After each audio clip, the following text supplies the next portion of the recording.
한 3년 전인 것 같아요. 3년 전에 저희 교단에서 AI 시대가 도래하면 어떻게 주일학교를 우리가 운영할 것인가 하는 문제에 대하여 이제 여러 교수들이 이 문제에 대한 예측을 한번 하자. 그래서 제가 아마 그때는 교회 역사, 제 전공이 교회 역사이기 때문에 이 역사적으로 교회가 어려움을 직면했을 때, 그때는 코로나가 없었을 때입니다. 이걸 어떻게 할 것인가 라고 하는 문제를 갖고 토론을 한 적이 한번 있었습니다.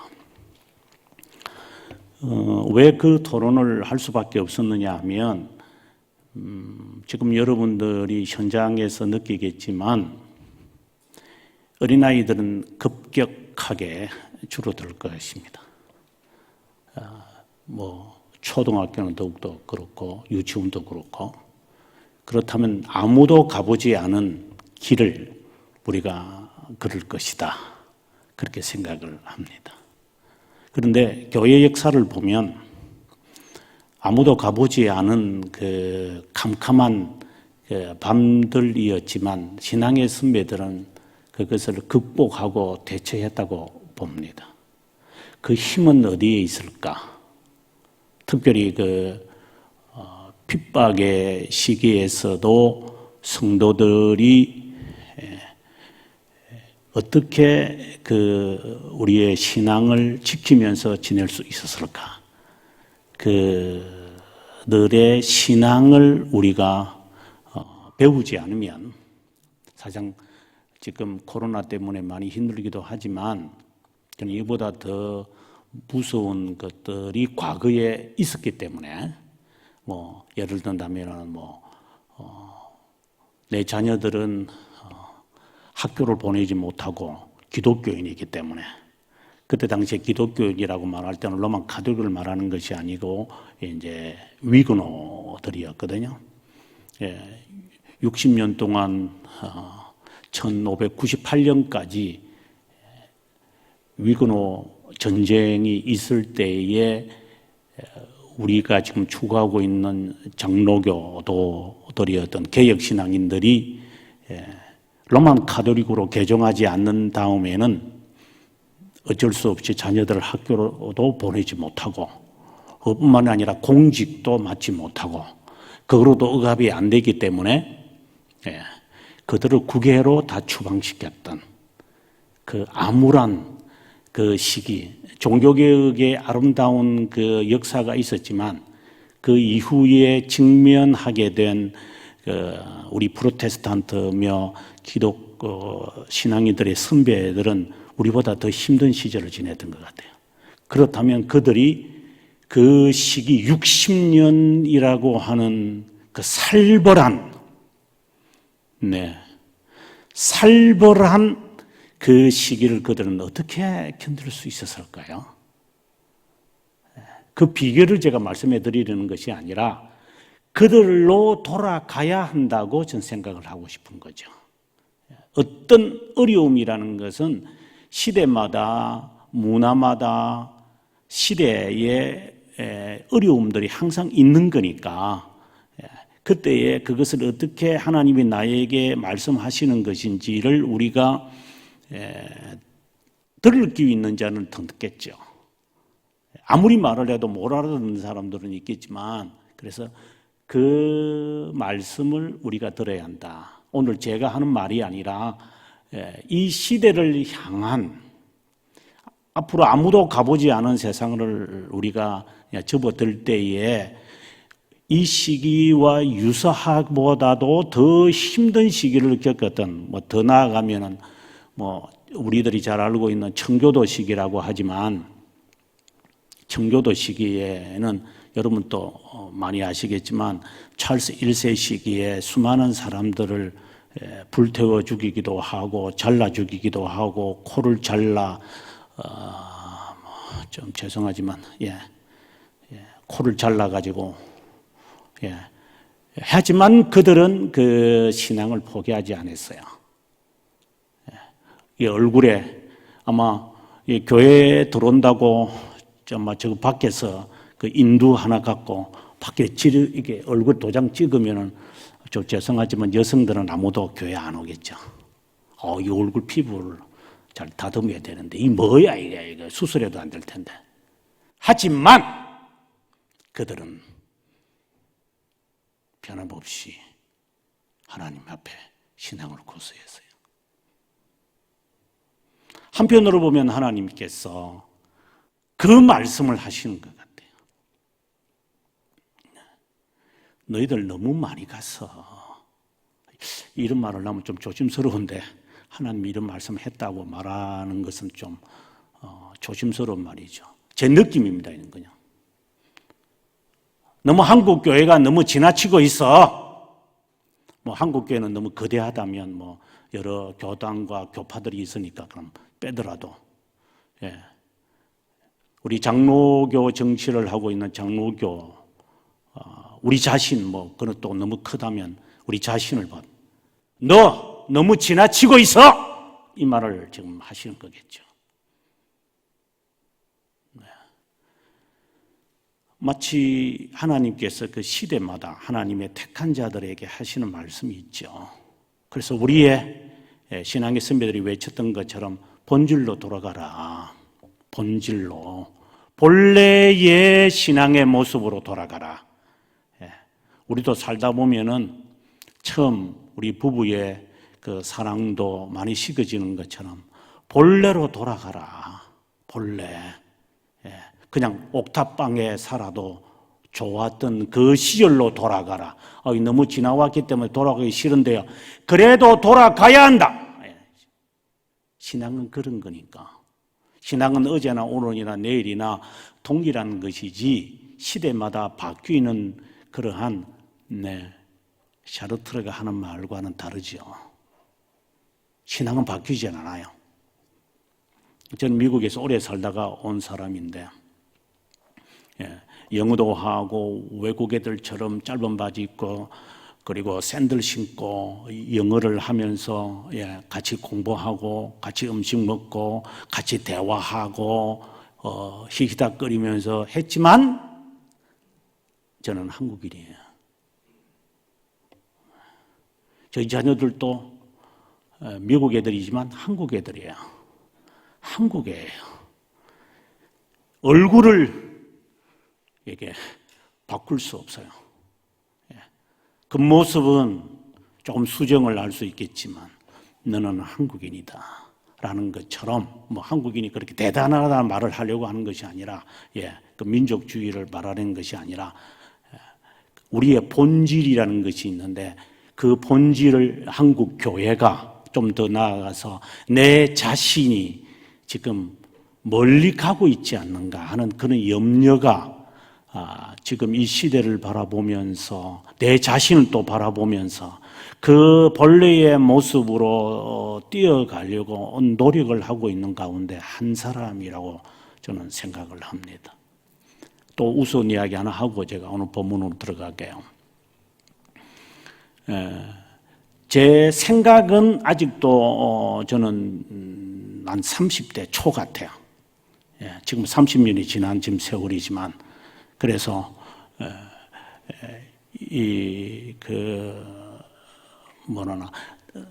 나이는 숫자라고 이야기들을 하는데 그 말은 다른 말로 말하면 내 정신은 안 들잖아요. 그래서 내 정신에 따라서 나는 내 육체가 같이 따라가는 줄 알았어요. 그런데 운동을 해보니까 안 그렇더라고요.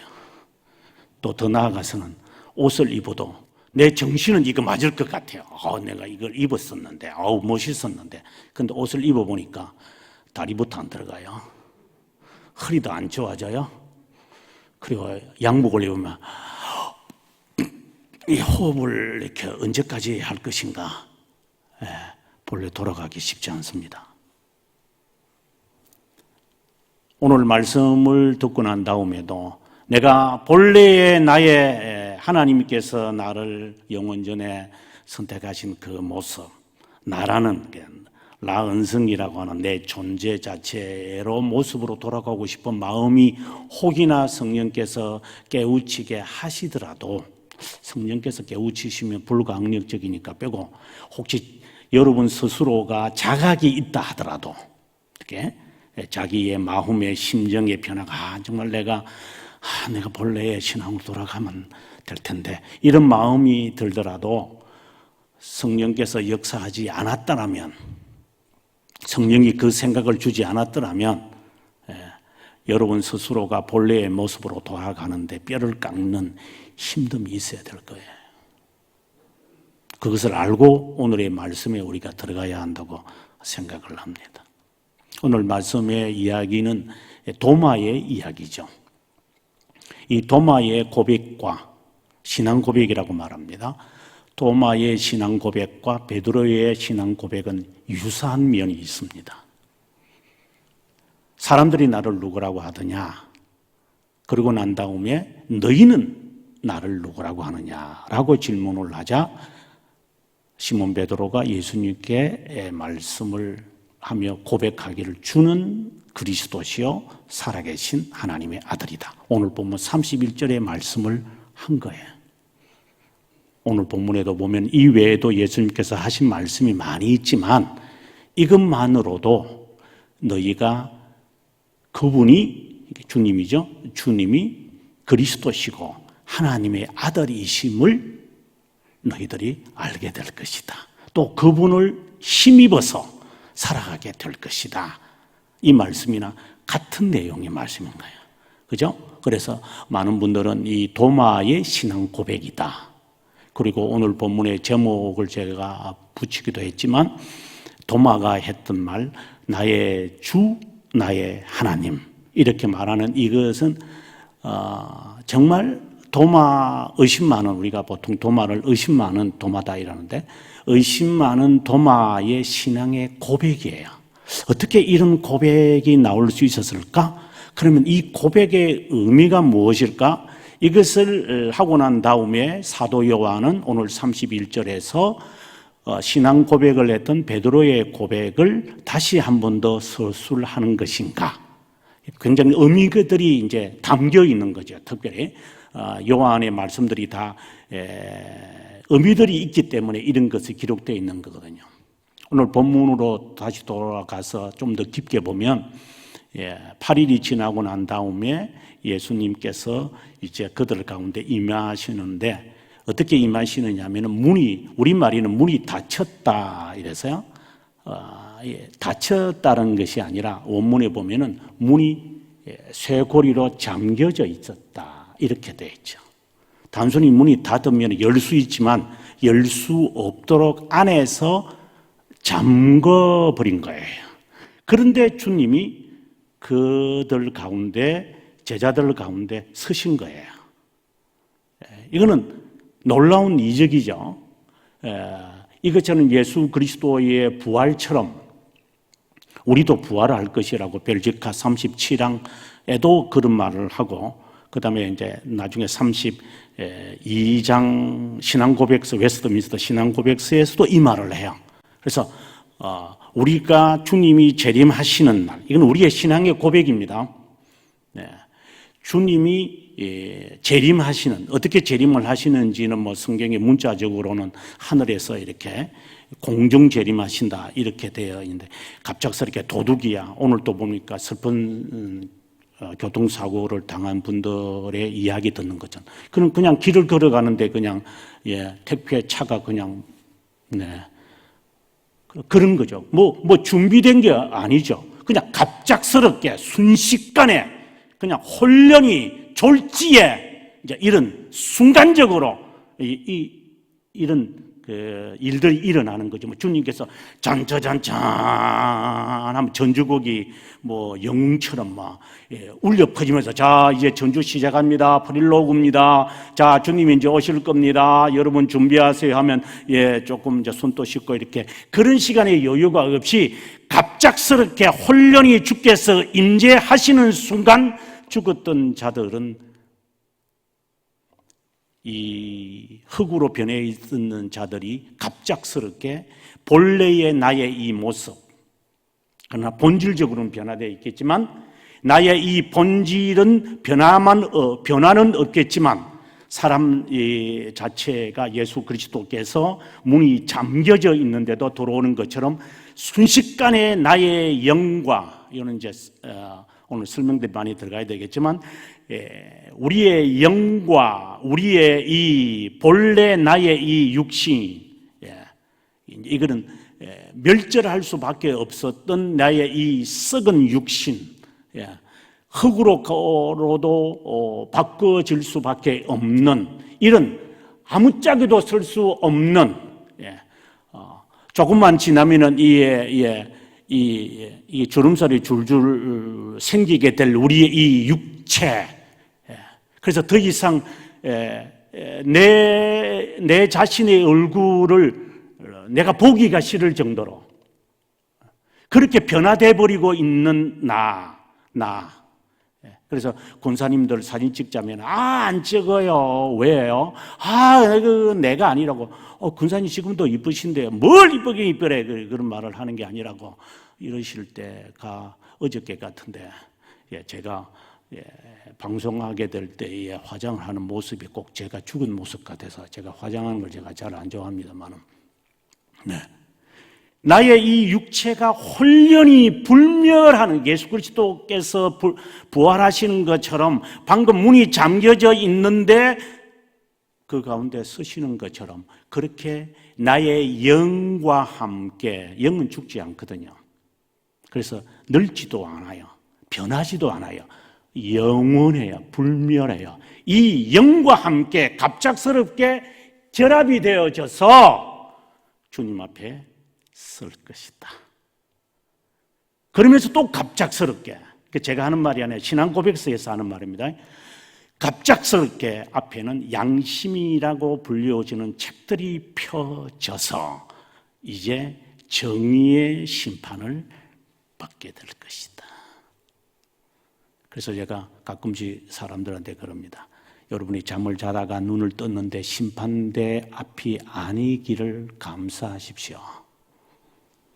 그래서 좀 더 자자, 좀 더 눕자, 좀 더 졸자, 그만하지 마십시오. 눈을 뜨는 순간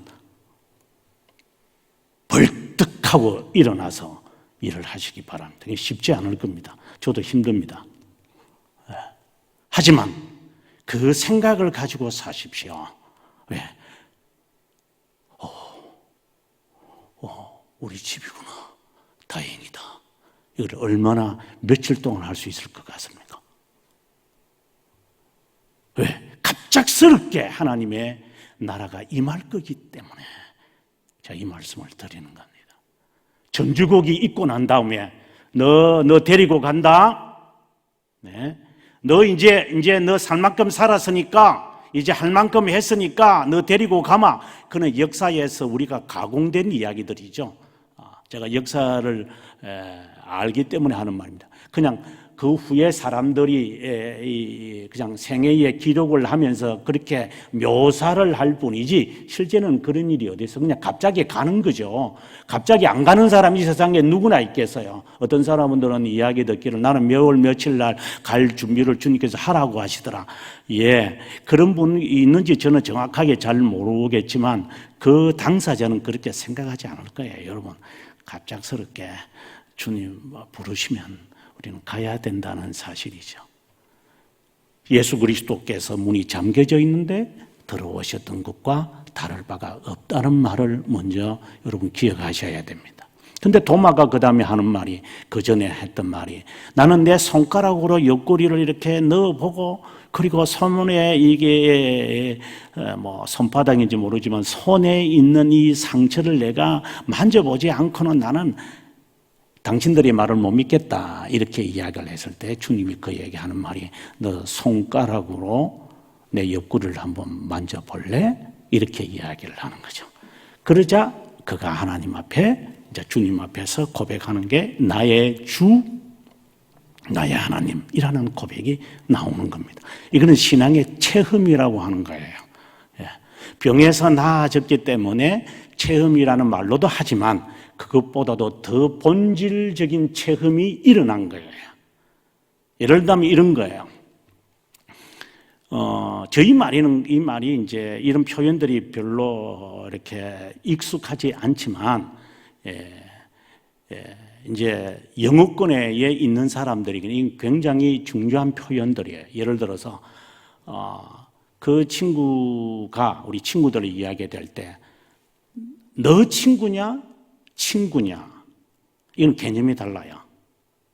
나의 친구다, 친구다. 이 개념이 다르죠. 예를 들어 하나님이냐, 너의 하나님이냐, 이거는 개념이 달라요. 자, 지금 대통령이 계시는데 대통령이냐, 나의 대통령이냐, 이거는 개념이 달라요. 그래서 우리가 영어권에 있는 사람들이 설명할 때 이제 여성의 가장 존칭이 레디잖아요. 그래서 ladies and gentlemen이라고 이야기하게 될 때에 그 여성의 최고의 존칭이 my lady라고 하는 말이죠. my라고 하는 이 단어가 들어가는 것은 시편에 많이 있어요. 나의 산성, 나의 하나님, 나의 주, 나의 요새, 나의 피난처, 그리고 나의 생명, 나의 하나님, 나의 여호와여, 이런 나의라고 하는 이 단어가 들어갔을 때는 주님에 대하여, 하나님에 대하여 그 이름, 하나님, 주님, 어떤 이름은 나의 그리스도라고 좋아요. 최고로 붙일 수 있는 인간의 최고의 존칭어예요. 그냥 주님이 아니라 나의 하나님, 나의 주님. 이 도마가 예수 그리스도에 대해서 말할 수 있는 최고의 존칭을 쓰는 거예요. 나의 주님.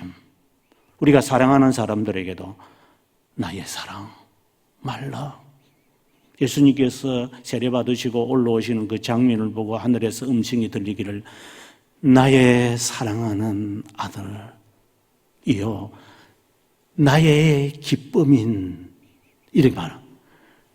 하나님이신 아버지, 하나님 아버지가 하나님 아들에게 할 수 있는 최고의 존칭도, 물론 이 부분에는 이제 신학적으로 여러 설명이 들어가야 되겠지만 최고의 존칭들이 들어가는 거예요. 내 기쁨을 내가 너희에게 주노라. 너희의 기쁨이 충만하기를 바란다. 기쁨이라는 단어의 최고의 이게 완전한 기쁨을 이야기하는 거예요. 나의 아들, 나의 어머니, 나의 조국, 이렇게 들어가기 시작하면 내가 조국이라는 단어와 나의 어머니라는 단어와 하나님이라는 단어에 인간이 붙일 수 있는 최고의 이 표현들이, 그들이 이렇게 나의라고 하는 단어를 쓰는 거예요. 근데 도마가 바로 그 고백을 쓰는 거예요. 주님을 향하여 나의 주님, 나의 하나님. 그때 그 이야기를 들으시고 고백을 들으시고 주님이 그에게 하는 이야기죠. 너는 본고로 믿느냐? 보지 않고 믿는 자는 더 크도다. 그리고 난 다음에 사도 요한은 오늘 31절의 말씀으로 마무리를 하면서 사도 베드로의 고백을 다시 우리가 성경을 읽는 자들에게 이제 다시 상기시키는 것이죠.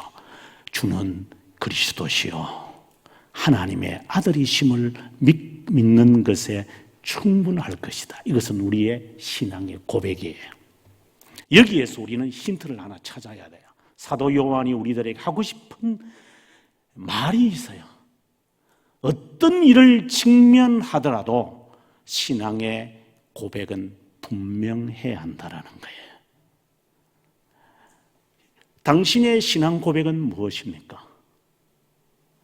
내가 입으로 주를 시인하고, 로마서에서 하는 말입니다.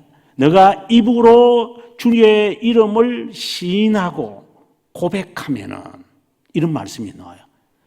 나의 신앙 고백이 무엇인가? 주님이 제자들에게 주신, 한편으로 보면은 마지막 교훈이라고 할 수 있을까요?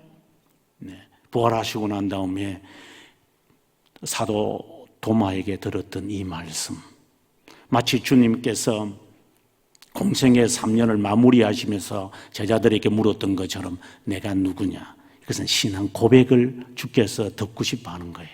저는 이것이 어떤 시대, 어떤 상황, 누구에게 필요한 신앙의 고백이 답이다. 저는 그렇게 봐요. 그러면 나는 어떤 하나님을 나는 고백하고 있느냐를 이제부터 말씀해 드릴게요. 당신은 어떤 하나님을 고백하고 있습니까? 조직신학적으로 이야기를 하고 싶지는 않습니다. 그것은 뭐 제가 늘 해왔던 그 동영상을 통해서 충분히 들을 수 있는 것이니까 이 시간에는 조직신학적인 이야기를 하려는 것이 아닌 다른 측면의 이야기를 하려고 합니다.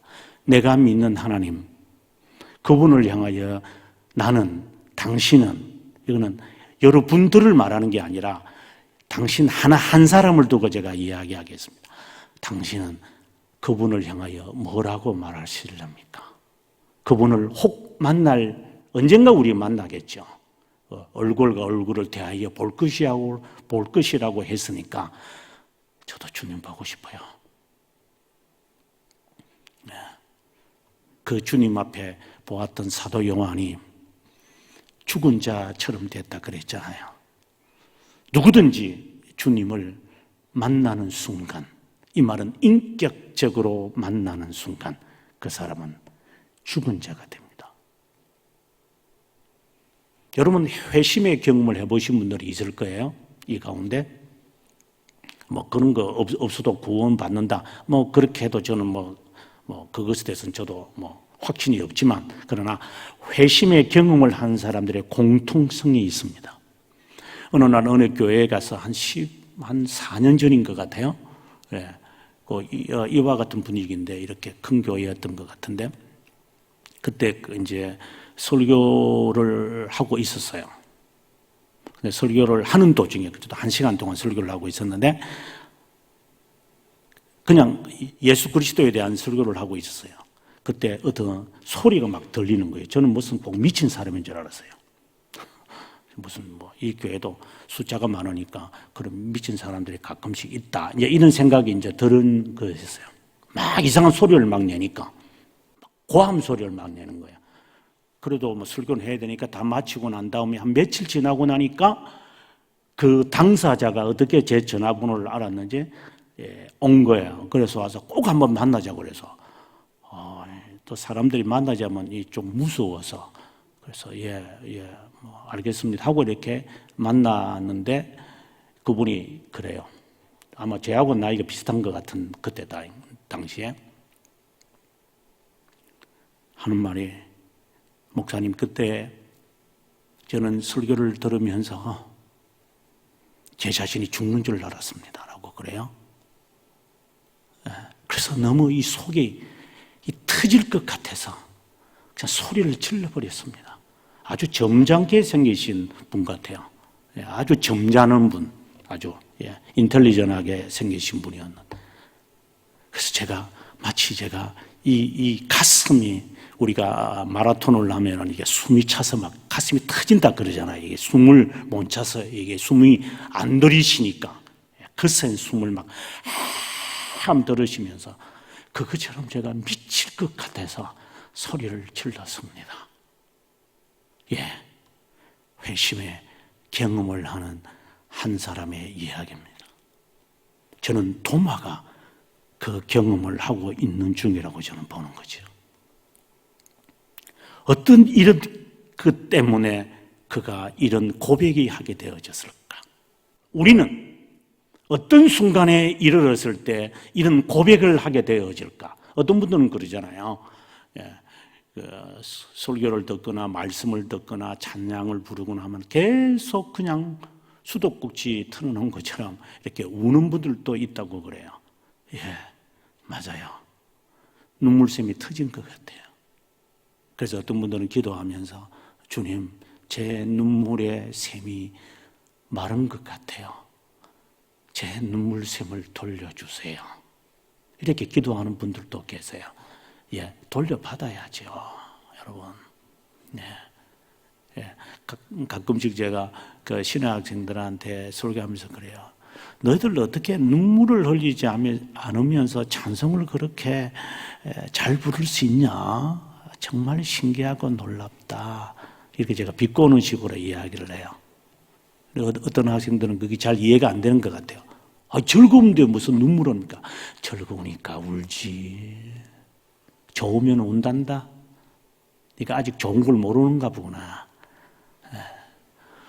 기쁘면 운단다.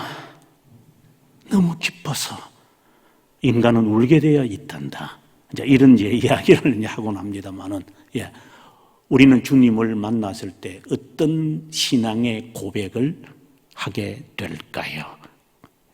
어떤 순간에 그런 신앙의 고백이 나올 수 있을까요? 어떤 분임을 깨달았을 때, 지금 사도 도마가 깨달아지는 그 하나님, 그 하나님을 내가 깨닫는 순간, 우리 각자를 말합니다. 깨닫는 순간 그는 하나님 앞에 죽는 자가 됩니다. 그 하나님 앞에 자기는 스크림을 칠 수밖에 없습니다. 왜요? 지나온 과거의 그 속된 말로 하면 번데같이 지냈던 내 이 추악한 이 과거가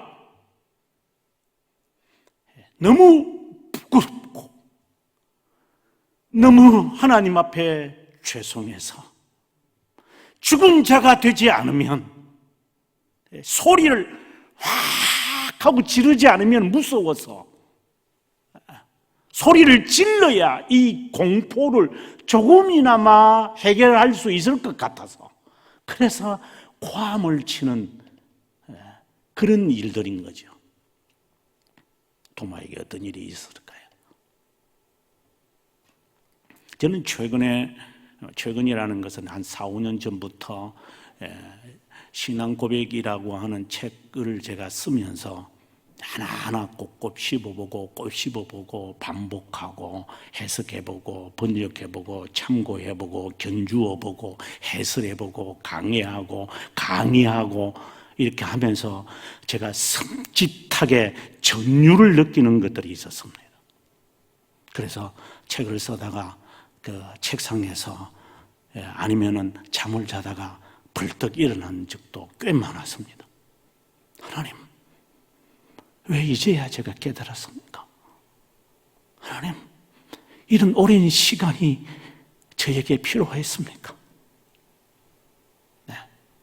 이 오랜 시간이 걸려서 이제 육체가 곤비하게 될 때, 이때 주님이 보입니까? 하나님, 그동안은 기다리셨습니까? 이건 저의 표현이에요. 당신에 대해서 이제 알 것 같은데, 이래 수십 년이 지내야 당신에 대해서 안다면 다른 사람은 어떤 겁니까? 과연 얼마나 알 것 같습니까? 하나님, 그때 알았던 그때 그 주님 앞에 엎드려서 제가 당신의 종이 될게요. 내 인생 제가 포기합니다. 하나님, 저는 제 자신을 위해서 돈을 벌거나 명예를 추구하지 않겠다. 순수한 마음으로 20대 때 그렇게 기도했던 그것을 주께서 들으셨습니까? 그런데 40년이 지나야 깨닫게 됩니까? 아니면 주님이 먼저 계셨는데 제가 주님을 못내 보지 않으려고 했던 저였습니까? 그러면 지금도 내가 당신을 외면하고 있습니까? 주님, 내가 언젠가 초에 제가 말씀드린 것처럼 홀연히 내가 주님 앞에 섰을 때 제가 당신을 알아볼 수 있겠습니까? 아니면 당신이 먼저 저를 찾아오시는 겁니까? 제가 당신을 찾아가는 겁니까? 하나님, 근데 내가 지금까지 고백하고 알고 그리고 내가 손으로 만진 바요, 내가 귀로 들은 바요, 내가 아는 바요 라고 했던 요한일서 1장 1절에 그 주님이 다르지는 않겠죠. 그러면 이 알고 있는 그 하나님이, 그 주님이 책을 통하여, 인생을 통하여, 경험을 통하여, 환난을 통하여, 어려움을 통하여, 질병을 통하여, 실패를 통하여, 나의 실언과 실수와 실족을 통하여 발견하게 되어지고 했던 그 주님이 2000년 동안, 아니 그 전 구약시대에 고백을 했던 그 하나님이십니까? 이렇게 오랜 세월이 걸립니까? 80년이 지나야 모세가 하나님을 배울 수 있는 겁니까? 여러분 두렵지 않습니까? 우리가 이 세상에 사는 이유는 뭐예요? 네. 여러분 왜 사세요? 본질적인 질문입니다. 멋쩍은 질문이지만 저는 이렇게 대답합니다. 주님을 알기 위해서 나는 산다. 그 주님을 알려고 나는 밥을 먹는다. 그 주님을 알고 싶어 이 시간에도 글을 읽는다. 그 주님을 알고 싶어 지금도 글을 쓴다. 그 주님을, 동일한 그 주님을 알고 싶어서, 멀리 계시는 주님이 아니라 가깝게 있는 그 주님을 알고 싶어서 배울 만큼 배웠습니다. 예.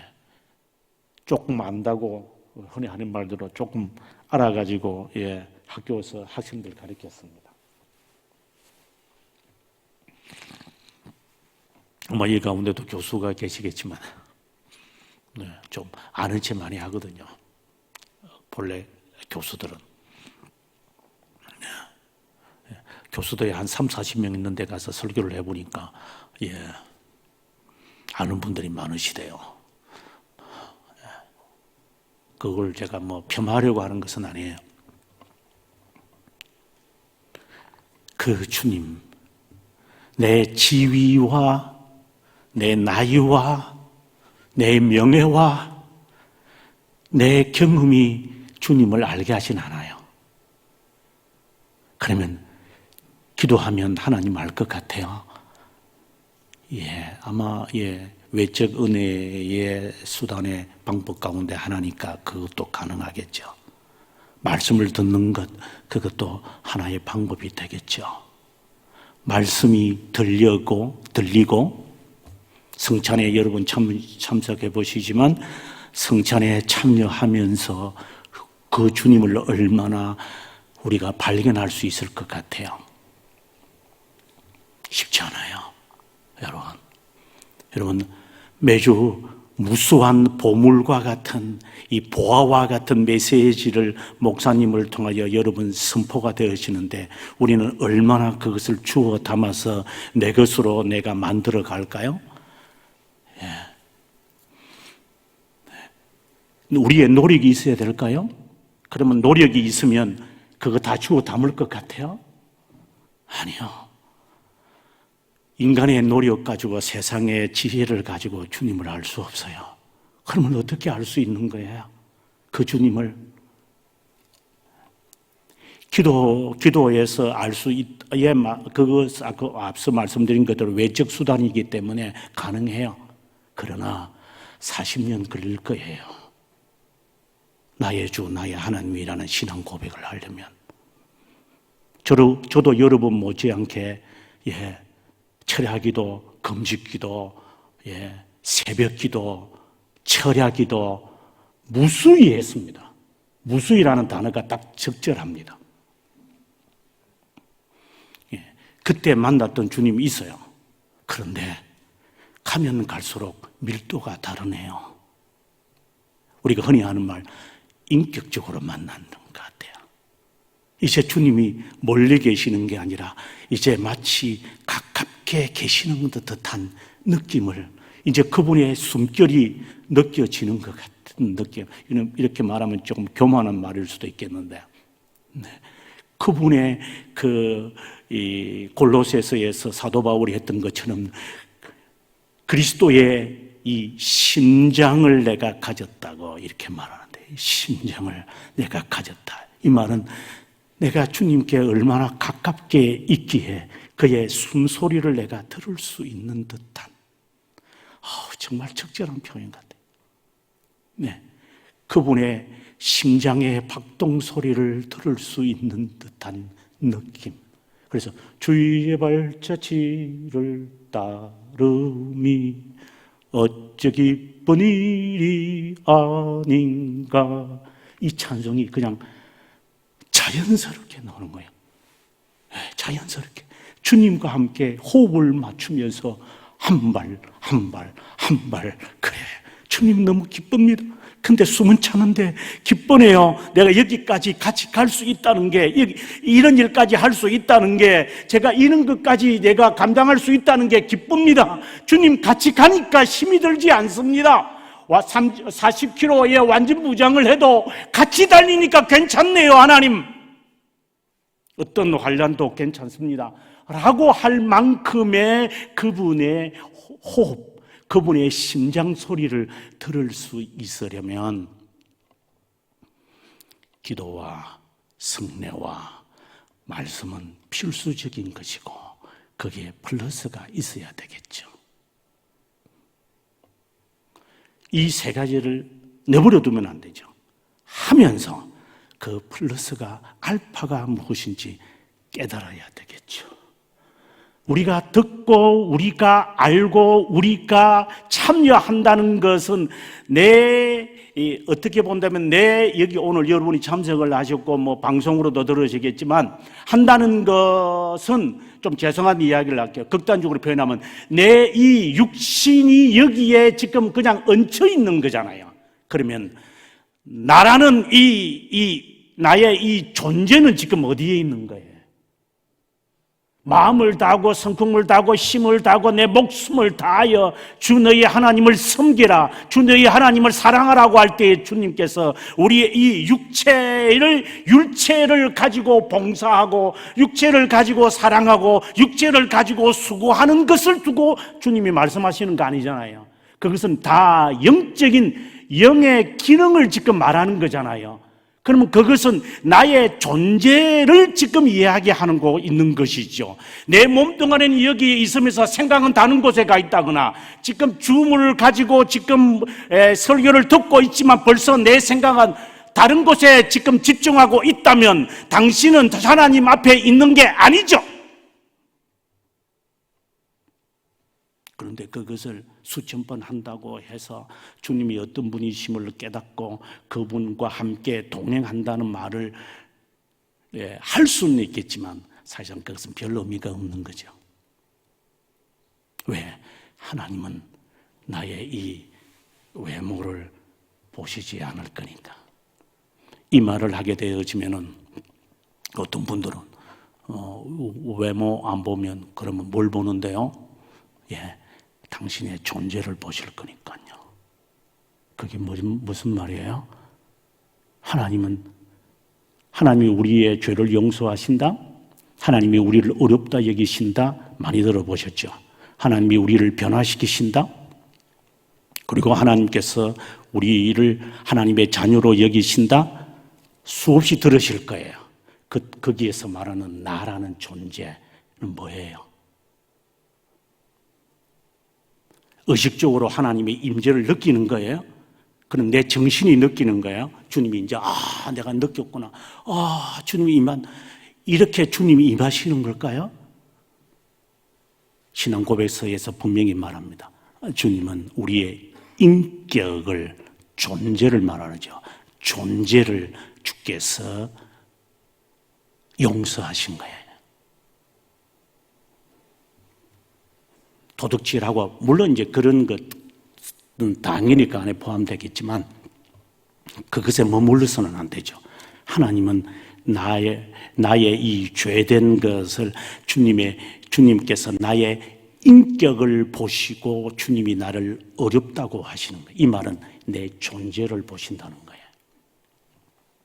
여러분들이 쉽게 이야기할 때는 그러면 내 영을 보는 거예요. 영 비슷한 말일 수도 있지만 아니에요. 하나님은 존재자예요. 하나님은 제가 철학자가 하는 하이데거라든가 샤르트르라든가 이런 사람들이 말하는 존재를 제가 말하려고 하는 것은 아닙니다. 예, 그들도 알려고 그랬죠. 존재 자체를. 데카르트가 했던 것처럼 과연 내가 존재하나? 내가 있다는 것을 나는 어떻게 아나? 그런 철학자들도 그것을 하나님 없이 알려고 그래요. 저는 그들의 노력은 저는 인정을 해요. 하나님 없이 나라는 존재를 내가 깨닫고 싶어요. 내 지위, 내 나이, 내 외모, 이것이 내 존재입니까? 그것을 하나님이 보실 것 같아요. 존재자이신 하나님이. 나는 나다라고 하시는 그분이 화려한 궁궐을 바라보시면서 주님이 했던 말이에요. 너희들이 내가 오실 메시아느냐고 세례 요한을 통하여 나에게 왔는데 너희들 뭘 보러 왔느냐? 옷을 보러 왔느냐? 궁궐을 가라. 그럼 뭘 보러 왔느냐? 너희가 본 대로 그리고 들은 대로 가서 말하라. 이 무엇을 말하는 거예요? 그냥 육신으로 주님께서 병자 낫게 하고 그리고 그 사람에 대하여 일어나는 그 메시지를 듣는 거 그대로 가서 구술하라는 걸까요? 아니다. 이런 일을 행하시는 그분을 너가 직시해라. 너의 존재로 직시해라. 이 존재로. 주님은 우리의 존재에 관심이 있는 거예요. 바로 결론적인 이야기지만 도마는 바로 하나님 앞에 자신의 존재의 가치를 깨달은 거예요. 그 존재를 깨닫는 순간 그는 하나님 앞에 인간이 표현할 수 있는 모든 총단어의 최고의 극상의 표현으로 나의 주, 나의 하나님이라고 말하는 거예요. 존재, 내 존재가 어떤 거예요? 주님은 나의 존재에 죄들의 용서를 하시는 거예요. 네가 미워하는 걸 보니까 이미 너 살인죄 범했다? 존재를 이야기하시는 거죠.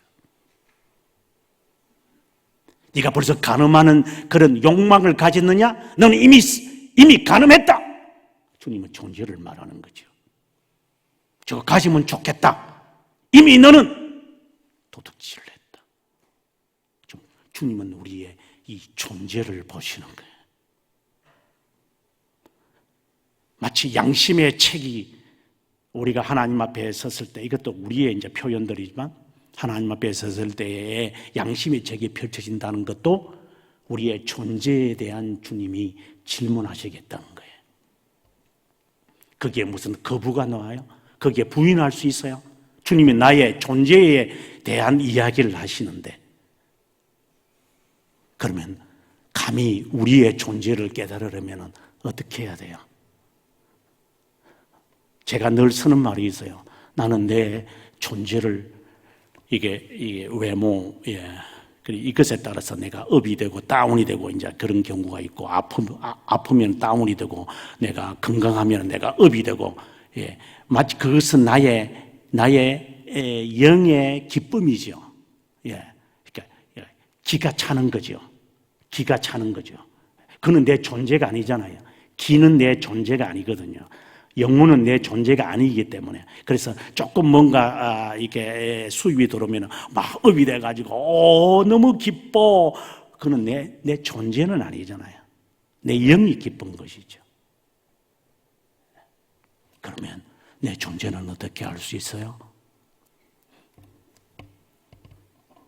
하나님의 존재에 대하여 우리가 아는 것만큼 나의 존재를 알 수가 있는 거겠죠. 그래서 칼빈 선생이 했던 말이에요. 하나님에 대한 지식이 나에 대한 지식이다.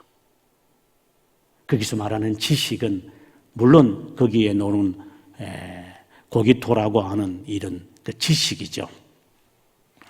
그러나 거기서 말하는 그 지식은 칼빈이 그래요. 존재를 말한다. 하나님에 대한 존재를 아는 것이 나에 대한 존재를 아는 것이다. 나의 존재를 아는 순간 하나님의 존재를 깨닫게 될 것이다. 지식이라는 말이 쉬우니까 사용했을 뿐이지 실제로는 칼빈은 우리에게는 존재를 말하는 거예요. 그러면 하나님의 존재에 대해서 우리가 얼마나 알 수 있을까요? 하나님은 자신을 보고 싶다고 하는 모세에게 그러면 너가 그렇게 보고 싶냐? 예, 그러면 내가 보여주마. 그러시면서 모세오경에 보면은 하나님의 그 등을 보였다고 이렇게 하잖아요. 그럼 하나님이 등이 있는가? 그건 우리의 표현이겠죠. 볼 수 없다는 거죠. 내가 알 수 없다는 거죠. 그래서 그는 죽은 자처럼 돼버리고 말아요. 하나님의 존재를 의식하는 순간 나는 죽어가는 dying 이 사람이 되는 거예요. 그런 존재를 느끼는 순간 이것이 가능한 거예요. 우리가 하나님에 대한 존재를 감히 이 시간에 제가 어떻게 이 짧은 시간에 여러분에게 역설을 제가 하겠습니까? 하지만 이것만큼은 여러분들에게 알려드려야 되겠습니다. 하나님은 영원하신 분입니다. 많이 들어보셨죠? 하나님은 영원하신다.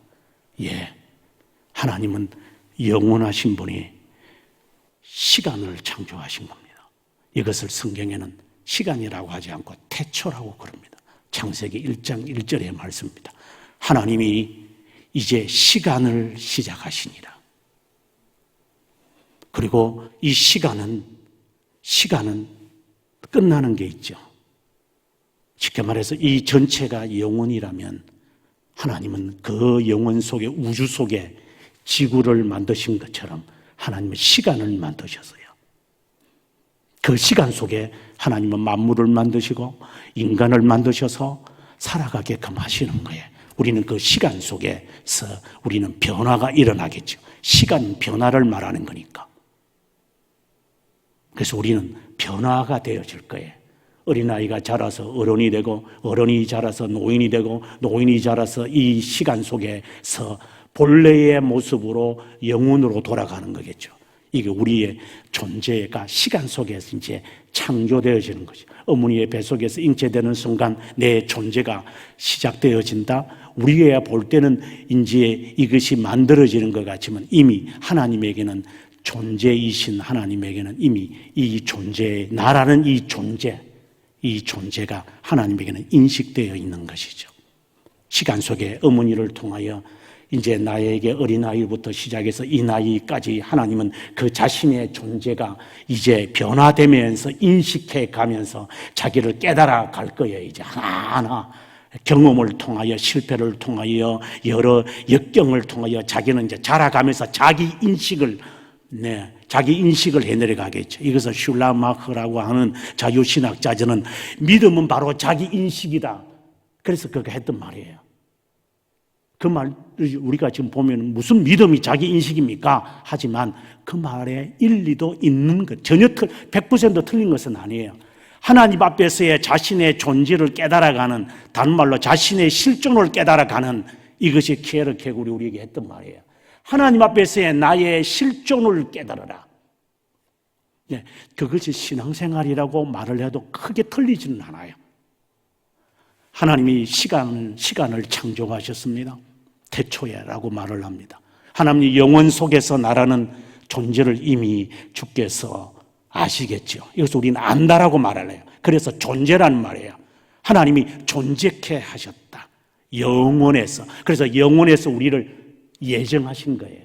존재를 예정하신 거예요. 그리스도 안에서 예정하셨대요. 에베소서 1장 4절에는 어떻게 영원이라는 것을 시간을 생각하지 마세요. 영원은 시간이 아니에요. 변하지 않아요. 똑같아요. 그래서 현재라고 쓰는 거예요.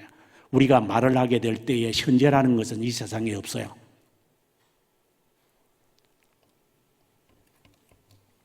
영어로 공부하신 분들은 제 말을 충분히 이해하실 거예요. 현재라는 동사는 없어요. 우리의 머릿속에만 있을 뿐이에요. 왜 현재 동사를 씁니까? 현재라는 동사를 쓰는 이유는 습관이고 진리이기 때문에 현재라는 시제를 쓰는 것이지 현재가 있기 때문에 현재를 쓰지 않아요. 우리에게는 과거와 미래밖에 없어요. 지금 여러분 있는 이 순간 이미 과거가 되어버렸어요. 이제 미래를 향하여 지금 우리가 계속해서 바꿉니다. 이것을 사람들은 과학이고 합리라고 그래요. 왜? 반복해서 일어나야 인간은 시간 속에서 계속해서 반복해서 일어나고 계속해서 변화되어야 이게 진화고 이게 지식이고 이게 이성적이고 이게 합리적이고 이것이 인간답다고 말을 해요. 그러나 하나님은 불변, 영원, 무한 하신 분이에요. 우리가 하나님의 존재를 인식하게 될 때 하나님을 그렇게 바라봐야만 해요. 하나님은 변하지 않아요. 영원하신 분이기 때문에 이제 내 자신이 이제 내가 한편으로 내가 중생이 되어졌다거나 내가 회심을 했다거나 내가 주님의 자녀가 되었다거나 내가 예수님을 믿는다거나 라고 하는 것은 그 영원하신 그 하나님을 향하여 내가 회귀해 간다. 비로소 내가 영원하다는 것을 깨달았다. 그래서 심판도 우리가 그렇게 깨닫는 거예요. 시간 속에서 깨닫질 않아요. 하나님을 시간으로 계산하면 안 돼요. 그래서 순식간에 제가 초에 말씀을 드린 거예요. 순식간에 저는 영국에도 살아봤고 아메리카에도 살아봤고 아프리카에도 살아봤습니다. 제 머릿속에서는 순간적으로 제가 살았던 범용을 갔다가 사우스 아프리카를 저는 갔다가 저는 미국을 왔다 갔다 해요. 이게 영혼과 유사한 표현들이에요. 여러분이 지금 생각을 자유스럽게 할 거예요. 어느 문이 잠겨있던 방에도 필요 없어요. 와이파이도 필요 없어요. 어디든지 뚫고 가고 어디든지 침투해 가고 어디든지 변함없이 그냥 직선으로 그냥 날아가는 거예요. 영혼은 그런 거예요. 그분인 그것을 존재케 하셔서 나를 바라보고 있는 거예요. 비로소 내가 그 순간을 깨닫는 순간 하나님 내가 지금 뭐하고 살았습니까?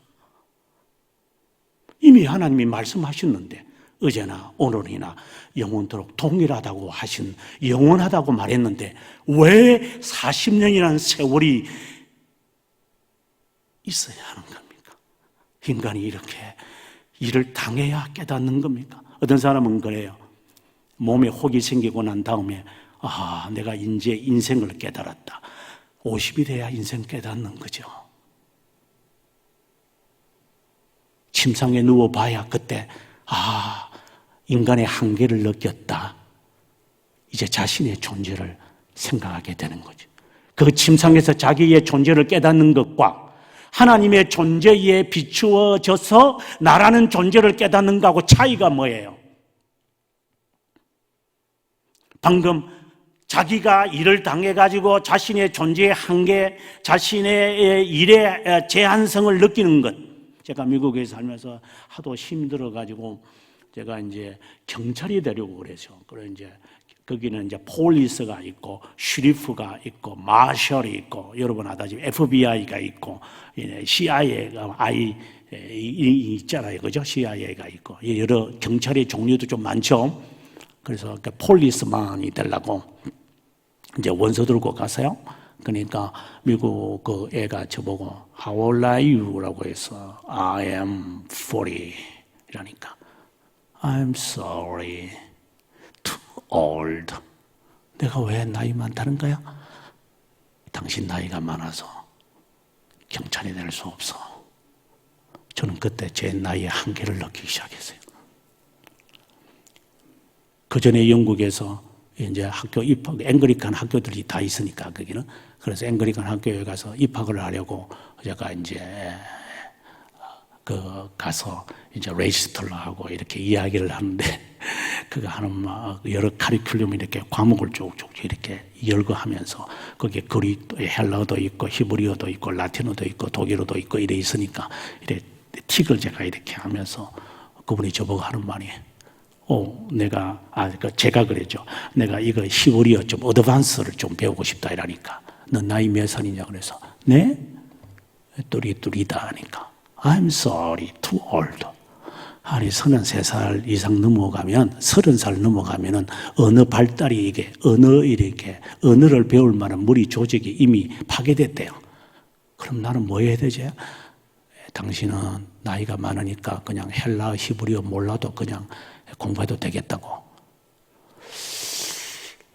이거 참, 한국에서는 안 그러잖아. 나이가 많아도 히브리어를 배우고 그릭을 배우고 히브리어를 배우면서 공부하라 이러는데, 그들은 배우지 마세요. 언어 능력이 더 이상 발전이 없다고. 그래서 그러는가. 이제 언어를 배우려니까 이게 머리가 잘 안 돌아가는 것 같아요. 저는요. 한계를 느끼죠.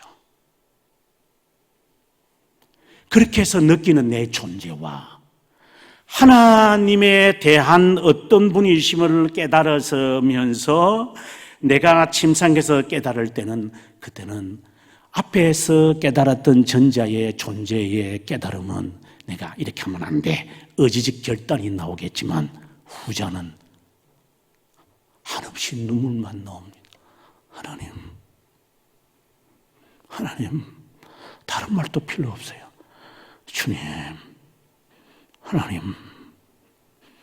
그 안에는 수많은 내용이 들어가 있겠지만 그저 주님, 당신의 뜻대로 하세요. 제가 그냥 따를게요. 자기 부인이 일어나 자연스럽게 주님 무엇을 맡기시든 제가 십자가 지고 주님과 함께 갈게요. 자기 포기가 나오는 거예요. 전자의 깨달음은 의지의 강화가 나오지만, 후자의 깨달음은 성령이 그의 심정에 역사하셨기 때문에 자기의 의지를 내려놓는 순간이 나오는 거예요. 할 수 있다가 아니라 당신이 하게 하시면,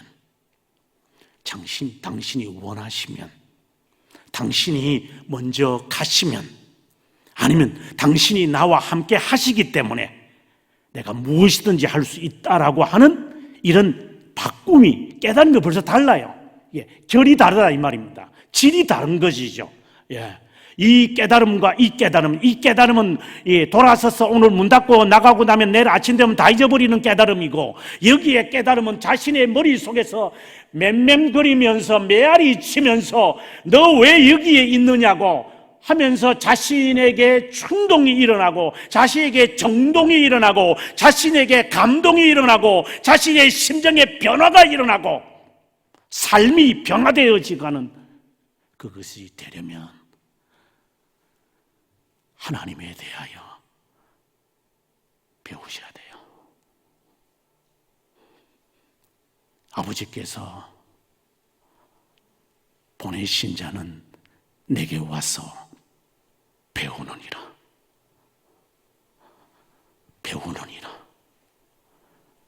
예언의 말씀을 듣는 자와 읽는 자와 그 가운데 기록된 것을 지키는 자들이 복이 있다. 한마디로 말할까요? 배우는 자다. 칼빈 선생이 그의 기독교 강요 6권 3장에서 중생에 대해서 이렇게 말을 해요. 착한 일을 시작하신 이가 착한 일이 중생이다. 그 착한 일이 성령이 나에게 일어났다고 한다면, 중생을 경험을 했다면 세 가지의 현상이 일어날 것이다. 첫째는 하나님의 의에 대한 열정이 일어날 것이다. 하나님의 뜻을 찾으려고 하는 이 패션이 생겨요. 그때는 거리도 필요 없어요. 열정이 있기 때문에 추운 겨울도 마다하지 않아요. 핑계대지 않아요. 열정이 있는데, 젊은이들이 열정이 있는데 무슨 핑계가 있어요? 추운 겨울에도 짧은 바지를 입고 갈 정도의 열정이 있는 거예요. 그리스도로 인하여 내가 변화가 되었다면 나는 열정이 생겨요. 이 뜨거움이 생겨요. 그래서 어떤 분들은 이 찬송을 부르면서 그러잖아요. 불러 충만하게 하소서. 그것은 자신이 불이 임한다 이런 것은 아니죠. 하지만 하나님, 엘리야의 하나님, 불내려 응답하신 것처럼 나에게 열정을 주십시오. 하나님, 40주 40야를 걸어가도 당신이 지정한 곳까지 갈 수 있도록 저에게 이 패션이 식어지지 않게 해주세요. 당신은 주님의 존재를 만났습니다. 그것만이 아닙니다. 사랑에 나오는 겁니다. 하나님의 의를 사랑합니다. 너희는 먼저 그 나라와 그 의를 구하라. 이것이 우리의 삶이 되는 겁니다. 그렇다면 그러면 직장도 가지 않고 일도도 가지 않고 하나님의 의만, 그것은 하나님의 의가 아닙니다. 당신의 의죠. 로마서 10장 1절에 있는 말씀처럼 당신의 의를 이루기 위하여 하나님의 의를 버리는 자의 모습이죠. 하나님의 의는 하나님의 뜻을 찾는 겁니다. 작은 일에 쓰든지 큰 일에 쓰든지 중간에 쓰든지 자녀의 문제든지 부모의 문제든지 직장의 문제든지 회사의 문제든지 건강의 문제에 쓰든지 하나님의 의를 찾으려고 그는 분주해요. 그 뜻을 찾기 전에는 내가 조금도 움직이지 않을 것입니다. 그 뜻을 가르쳐 주십시오. 그 뜻을 배우고 싶습니다. 사랑은 모든 것을 견디느니라. 사랑은 모든 것을 이기느니라. 사랑은 겸손할 것이다. 이거는 두 번째예요. 세 번째가 있어요. 앞서 말씀드린 것처럼 배우려고 그래요. 나에게 가르쳐 주십시오. 간다의 시종이 해다는 것처럼 이리오피아가 어딘데 거기서 마차 타고 오면서 이 말씀을 읽어요. 이것을 해석해 주세요. 그래서 이단이 그 틈새에 들어와 가지고 하나님 말씀 배웁시다. 제가 처음에 한국에 오니까 신림동에서 살았는데 제가 신림역에 들어갔다가 이제 학교가 그 근처에 있어서 가서 강의하려고 이렇게 양복을 입고 가면 어느 아줌마가 저에게 와서 선생님 인자하게 생겨서 그래서 그래도 알아보네 내가 목사라서 저는 그런 줄 알았어요. 그러면서 저에게 테이프를 하나 주면서 이것을 좀 더 배워보실래요? 이 누구지? 내가 목사라는 걸 아는가? 나중 보니까 제 제자들이 이단이에요. 이단이 저러는구나. 배우고자 하는 그 틈새를 들어가서 우리를 무너뜨리려 하는구나. 그래서 교회 목사님들이 성도들이 배우러 가는 것을 좀 부담스러워하죠. 이상한 데 가서 배울 것 같아서. 근데 그 틈새에 사탄이 이용해 먹으니까 그래서 목사님께 물어서 배우는 곳을 가야 되겠죠. 특별히 지금은 더 그렇죠. 사탄은 그걸 악용할 거니까 기회이기 때문에 배운다는 그 미명 아래 사탄은 우리들에게 그릇된 것을 가장한 천사의 모습으로 와서 배우라고 이야기하겠죠. 하지만 그런 위험이 있기는 하겠지만 그러나 바르게 배워야 되는 것처럼 하나님의 의에 대하여 배우고 싶어요. 그래서 말씀을 듣고 싶어 하는 거예요. 마리아처럼 앞에 와서 말씀을 쫑긋하게 들어서 말씀해 주세요. 내가 목이 가랍니다. 그래서 성경을 한 번 읽고 두 번 읽고 세 번 읽고 네 번 읽고 내 나이별로 읽어보고 학생들한테 그래요. 너 나이가 몇 살이냐? 내 나이가 20몇 살입니다. 성경 몇 번 읽었냐? 많이 읽었습니다. 압니다. 몇 번 읽었냐? 네 나이 몇 살이냐? 네 신앙생활이 50년이면 네가 성경을 50번을 읽어봤냐? 하나님을 아냐? 네가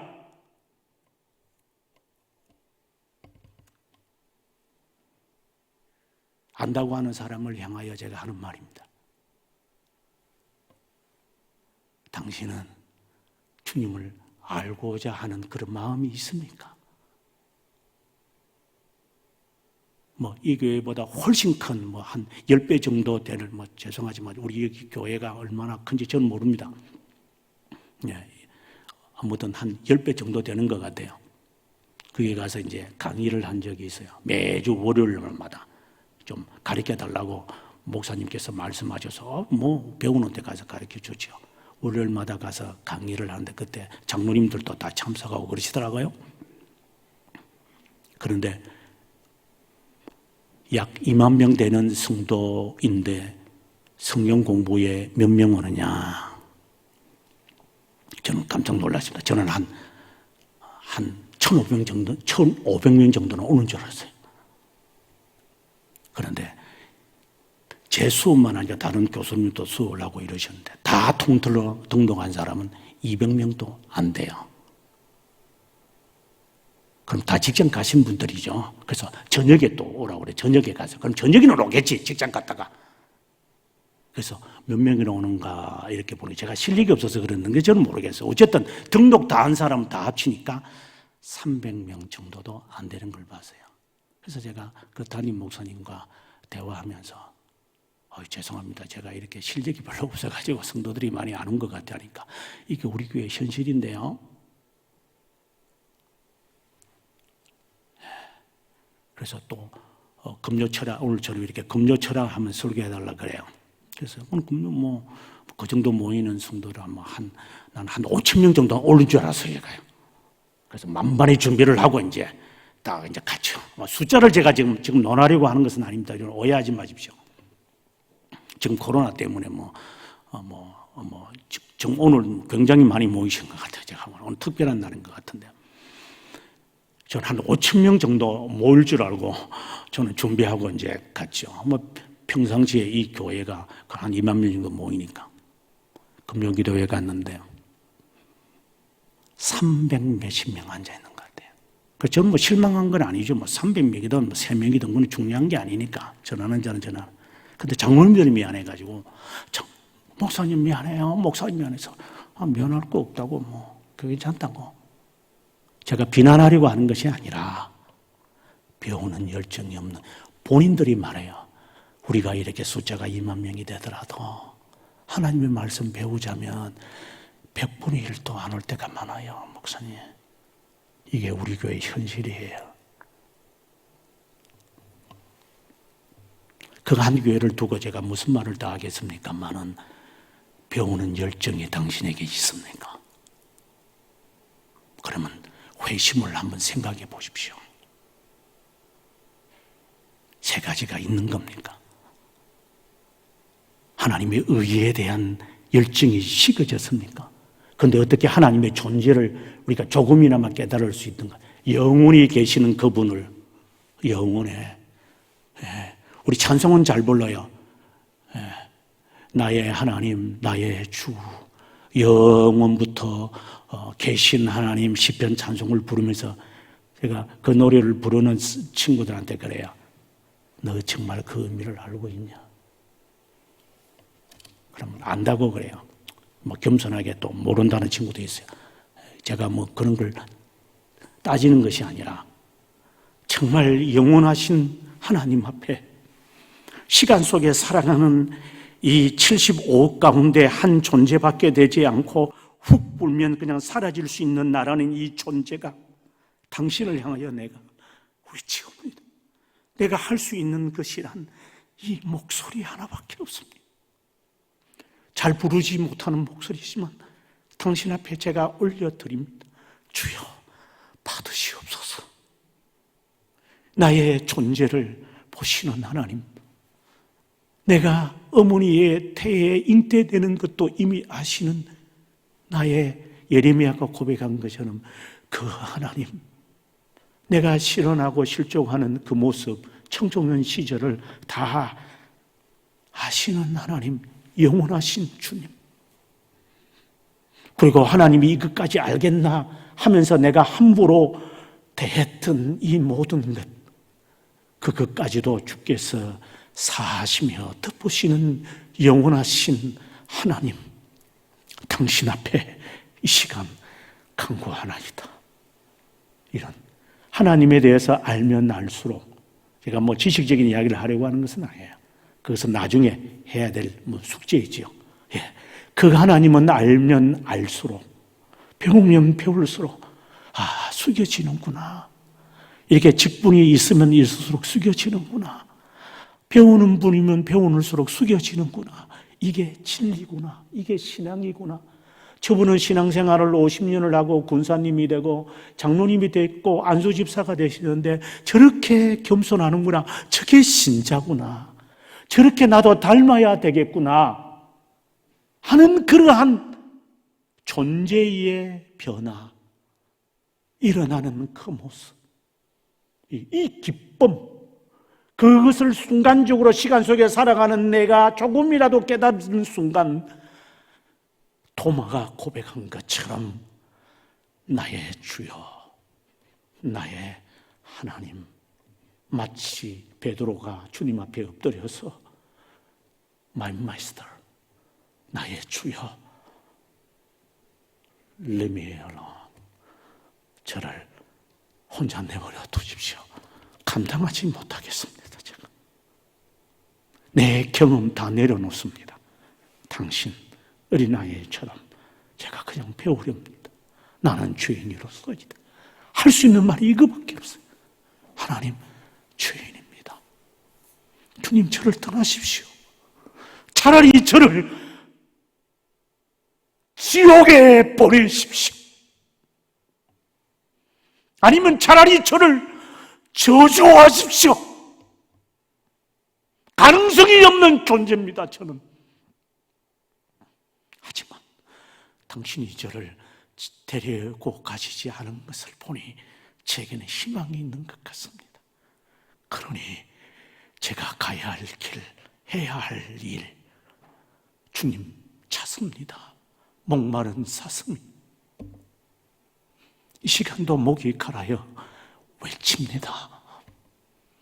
당신을 인격적으로, 인격이란 존재를 말합니다. 제 존재가 당신을 만나기를 원합니다. 게으르지 않기를 원합니다. 부지런하게 열심을 품고 당신을 알게 하옵소서. 그때 그 주님이 네가 왜 나를 핍박하느냐? 사도 바울은 그 앞에 무릎을 꿇을 수밖에 없는 존재의 굴욕이 일어나는 거예요. 베드로가 고백하고 신앙의 선배들이 고백하고 굴복하면서 뒤에 것을 잃어버리고 나는 앞에 것을 향하여 내가 가겠습니다. 다 잊어버리고 이제 내 명예, 그래 야곱아, 세겜 땅에 내 보물, 내 존재, 내가 알고 있었던 너를 포장했던 거 다 묻어버리고 내가 만났던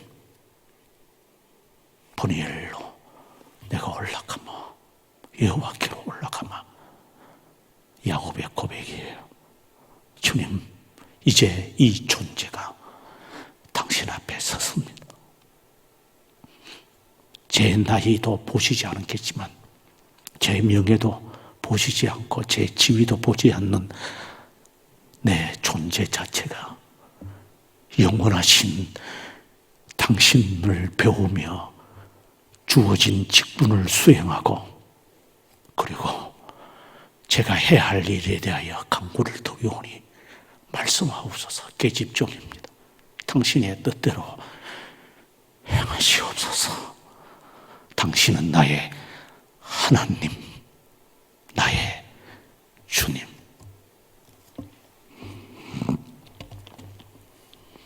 제가 한번 기도하겠습니다.